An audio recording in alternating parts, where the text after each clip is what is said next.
আসসালামু আলাইকুম। আজ দেখতেছেন আপনার ঘর কিন্তু বানিয়ে ফেলাচ্ছি। টোটালে টোটালে ঘর, এখানে একটা ঘর হচ্ছে, এই রুমে একটা ঘর মোটামুটি হয়ে হয়ে যাচ্ছে। আমরা সাইডে আপনার পার্টিশন আর একটা দিয়েছি, অন্য সাইডে আর একটা পার্টিশন দিয়েছি। মোটামুটি ঘর মধ্যেই তো অবশ্যই আপনাদের সামনে একটু ভিডিও করি।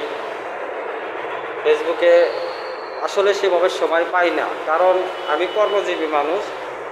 আপনাদের সাথে যেটুকু সময় হাতে পাই সেটুকু সময় হাতে দিই, আর মাঝে সাথে আগে আপনাদের সাথে কাজগুলো দেখানোর চেষ্টা করি। আসলে আমি এই কাজগুলো করে থাকি আপাতত। তা আসলে কাজগুলো কেমন লাগলো অবশ্যই কমেন্ট বক্সে জানাবেন। ভালো লাগলে অবশ্যই সবাই একটু শেয়ার দিয়ে সবাই একটু পাশে থাকবেন, কারণ আপনারা সবাই জানেন যে ফেসবুকে সবসময় ভালোবাসার চলমান।